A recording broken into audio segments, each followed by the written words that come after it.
Welcome back, extraordinary 8th graders and super duper 7th graders, for another lesson in MSM3. Today we're going to be looking at translation. So we're shifting gears a little bit from what we were doing with the angles in the last couple of lessons. Now we're going to look at translations. A translation is a type of transformation. So a transformation is a change in a figure's shape, position, or size. The new figure is called the image. One type of transformation is called a translation. A translation is a slide. So these are the properties of a translation. It can slide left, right, up, or down, or a combination of two of these. So you can go left and up or right and down. It results in congruent figures, congruent meaning they stay the same size. The size of the figure does not change. And you cannot flip or turn the figure. So describe each translation below using the words left, right, up, and down. So the arrow tells you where it's going. So here's this picture of thumbs up, and it looks like it is going to the right and it's going up. So right and up. And then this picture here looks like all that is happening is it's moving to the right. Did not go up or down at all. Does each pair of figures show a translation? Explain. So we've got two baseball bats here. Is that a translation? No. Why not? The figures aren't congruent. What about the baseball gloves? Well, they're still the same size, but it got looks like it got rotated. So this one is a no. It is a rotation. We will be talking about rotations in another lesson coming up. And then the two baseballs. Size hasn't changed. They haven't rotated. Looks like it's just been slid. It doesn't show you which way. There's no arrow saying, that it went from here to here or from here to here.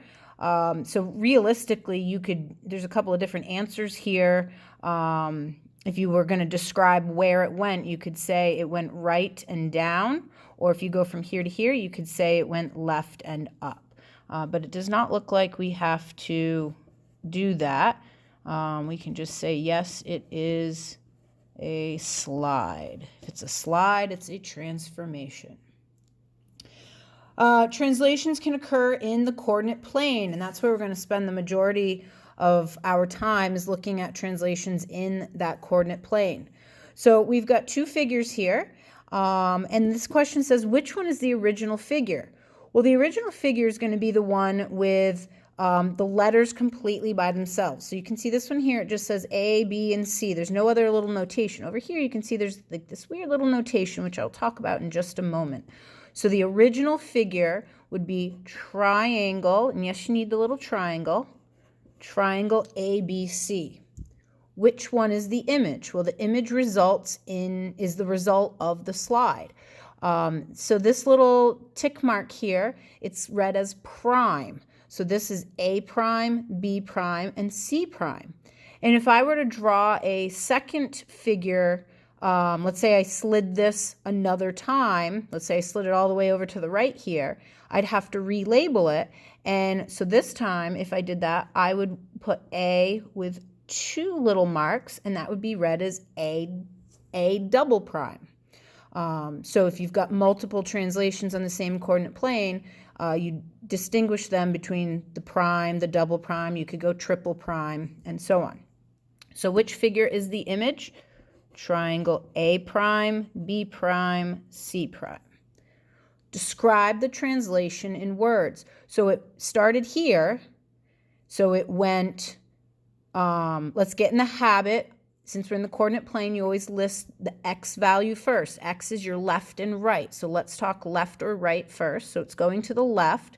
How far to the left did it go? So you can pick one of the points and its corresponding point.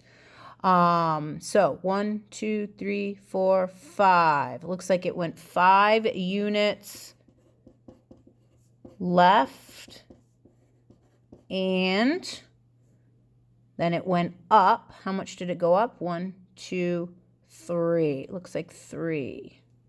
So 5 units left and 3 units up. Write a congruence statement for the translation. So in order to do that, you name the original figure.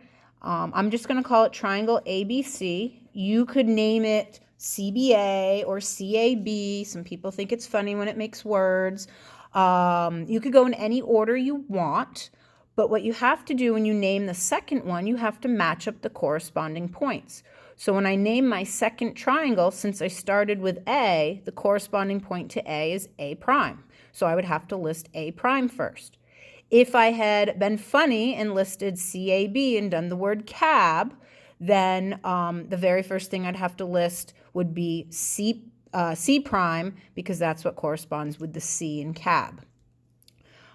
This right here is the congruence symbol. It's an equal sign with a little squiggle above it. It means congruent to. So triangle ABC is congruent to triangle A prime, B prime, and C prime. So we're going to do the ordered pairs. So the ordered pairs of the original coordinate. So remember, so I'm going to start with A. Remember, you go left or right first. So I went over 2 and up 3. Ordered pairs must be in parentheses. They must have a comma. Don't forget all those details. B is at 2, -2. And C is at -1, -4. Now we're going to give the coordinates for the image. So A prime is over here, so -3 and then up 6. So it's the point -3, 6. B, -3, 1. And C, -6, -1. How did the X value change? How do I go from 2 to -3? Well, I subtract 5. What about 2 to -3? So it's the same thing, so still -5. How do I go from -1 to -6? Subtract 5. So notice the X value changed by the same amount for every single point. And that's because the two figures need to remain the same size. So every point will move the same amount. How did the Y value change? Well, 3 to 6 plus 3. -2 to 1, also an increase of 3. And -4 to -1, also an increase of 3. Use coordinates to describe the translation. So what did we do to the X value? We took away 5. So X minus 5 would help me figure out any point. If I knew the original, I could do X minus 5 on the original point, and that will get me my image point for the X value. And then how did the Y, then we need to do the Y. It changed by 3, so Y plus 3. And of course, you need the parentheses. Now be very careful. A lot of students, when they see this question, they write -5, 3. That is not good. That describes a point in the coordinate plane. -5, 3 is right here. Does that describe the translation? No. You have to tell what is happening to each X value and each Y value.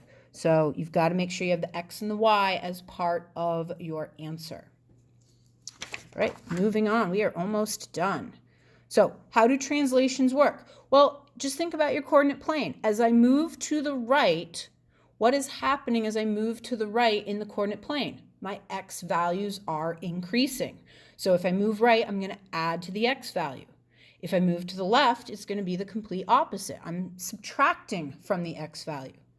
My up and down in the coordinate plane, that's my Y values. That's how my Y values increase or decrease.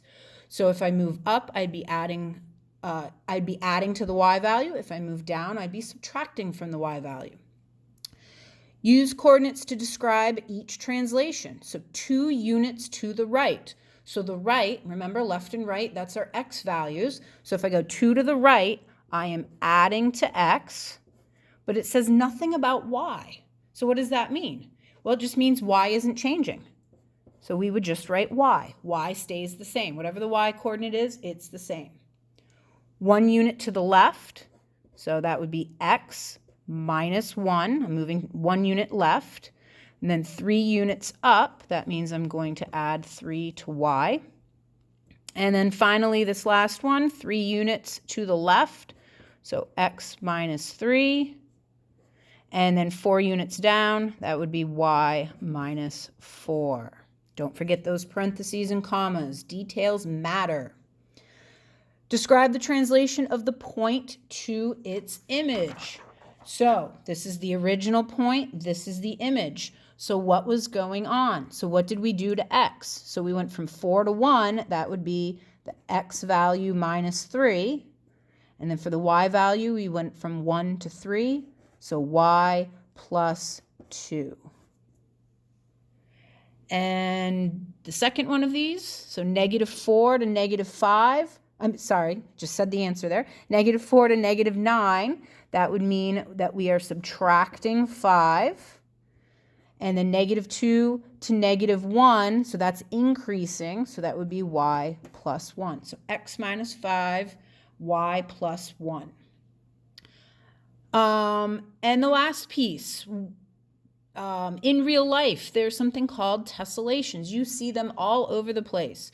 And they are a real-life example of translations. A tessellation is a repeating pattern of polygons that covers a plane with no gaps or overlaps. Try saying that 10 times fast. That sounded funny. A tessellation is a repeating pattern of polygons that covers a plane. Whew, that's a mouthful. Anyway, if you see here, all these little patterns, they just keep going on forever, or they could keep going forever. They've been cut off, so they fit on the paper here. So what are some real life examples of tessellations? Well, a brick wall. That's kind of what this picture looks like here. So that's one. Look in your bathroom or your kitchen if you've got tile floors. This kind of looks maybe like a bathroom tile floor. That would be an example of tessellations, of a tessellation. So I challenge you, look around your house, see if you can find other examples of tessellations. Take a picture of them, send them to your teacher. Maybe you'll get some bonus points or something for looking out in the real world for some tessellations. That's it for now. Hope you've enjoyed, and we will be back soon.